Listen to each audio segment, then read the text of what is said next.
twice baked potatoes. You just saw the first bake, so you pick your potatoes carefully because you want them as symmetrical as possible. And I know some people hollow them out and do all sorts of simple other stuff. I found a taste I liked, and now I have found the way that I can make it with the least amount of work and the most amount of flavor. So step one is you take your potatoes and you cut them all in half. And we're not going to make you sit through all of this because this would be boring. I'm just going to show two different sizes. And you go like this, you just cut them in half.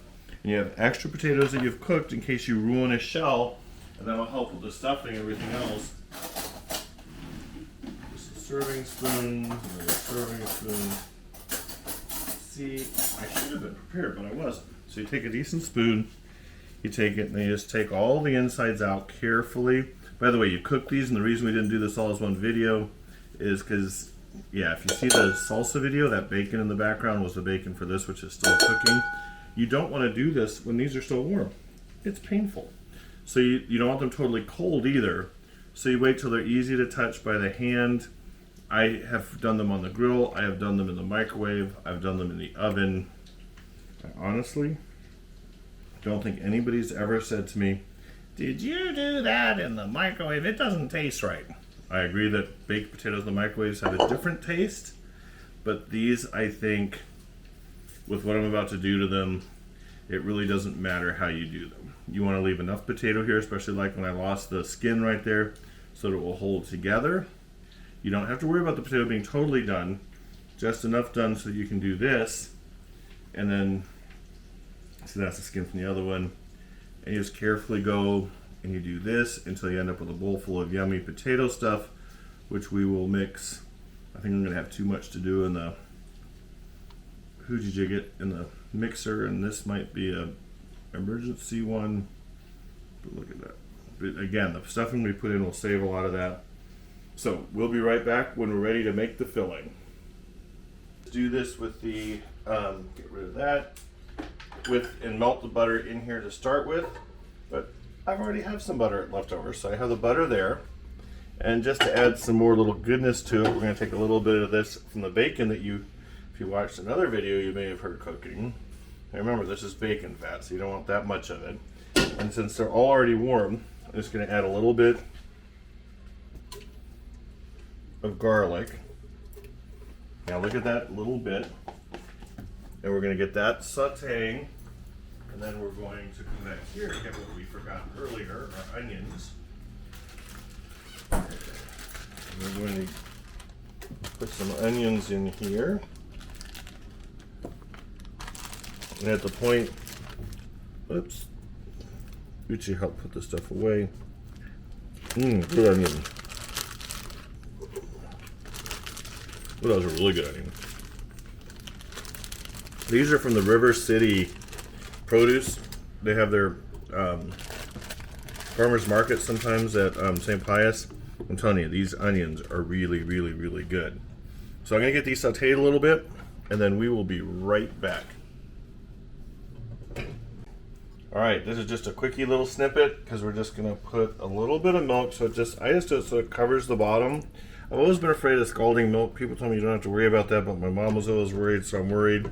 So once all that started to get clear, I'm going to just get the milk warm so I'm not fighting that as I try to melt the cheese later. And then as soon as I get the milk warm enough, and see, I don't have much of a heat under it, but I still get worried. And as soon as that doesn't feel cold anymore, we'll be back and we'll be adding the good stuff. We're going to add them back in. There's never been here before. We get the potatoes in there. Then we take our bacon. I don't always put all the bacon in right away. I just make me see what I need. And the blender will tear some of it up too. I was tearing it, then I did an ADHD thing, and well, just sort of got ahead of myself. So we're going to see where we are. Take the blender. It's going to get noisy, but then we'll cut it off, and then we'll be back. See how nicely that is mixing up.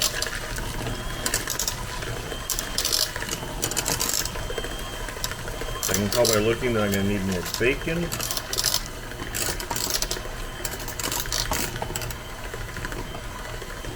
gonna need salt, obviously, but I save that till the end. I get the flavors as close as I can with that. Let's see if I can get this in my mouth without touching my lips. Okay. Getting there. So, needs a little bit more bacon.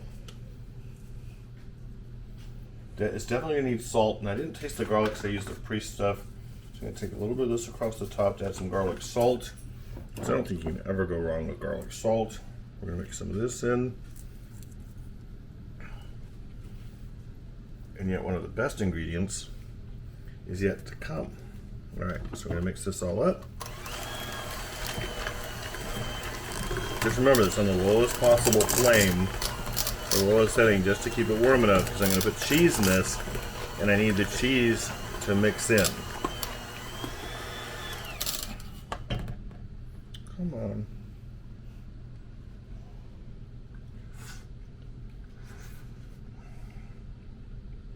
Getting there.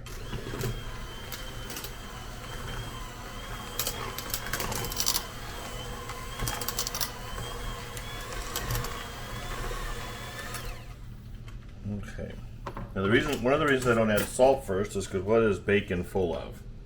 Salt. So we're not adding the salt until I'm convinced. It looks like, usually I don't use quite this much bacon, but the flavor isn't coming through. Maybe silly me got a low-fat bacon or something. I don't even think they make that, but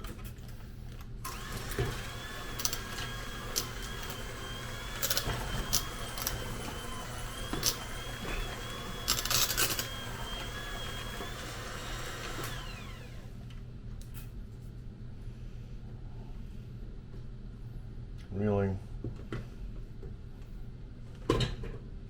So we're going to take a little sample. Gabby gets a sample. Close. Okay, so we're not sure what you saw, what you didn't see. I put that salt in there. I'm going to take another little sample. Getting really close to the taste I like compared to an earlier taste. Closer. Needs a little bit more salt. Just a little bit more. Remember, people can always add salt later.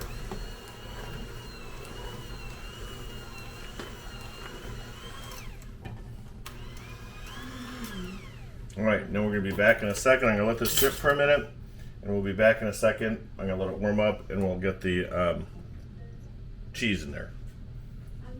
We're here, more exact measurements. Now, you're going to think I'm not using this all up, but we're going to use the rest of this later.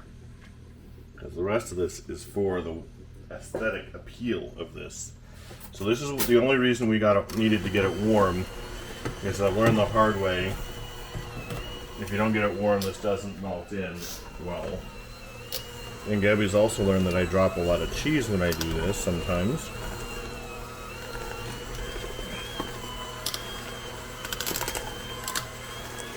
See how that's melting a little bit? I think I needed more.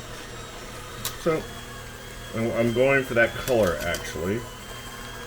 Pretty much what we have now. I'm going to give you more light. Look at that. We don't have a light operator, by the way, for this show.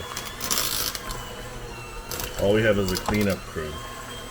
Now remember, this doesn't have to be all melted, it just has to be mixed in well, because the next step. So, we're going to do one quick little final, oops, we left some here, because before,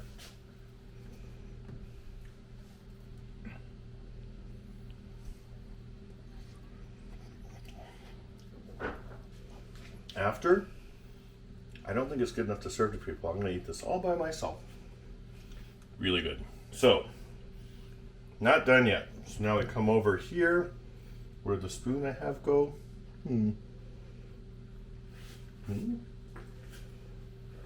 Trade that in for a spoon. We come over here. I'm not going to make you sit through all of this. You can see I'm running out of room. You can see all the other projects from today still here. Just take them and gently, because you don't want to wreck them, gently fill them. presto, almost gnocchino, twice baked potato, but not done yet.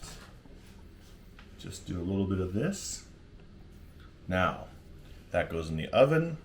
Just put it in at 250, and it will be melted, cheesy, potatoey goodness. And then if you're a priest, you bless them, and then you hopefully they won't have any calories.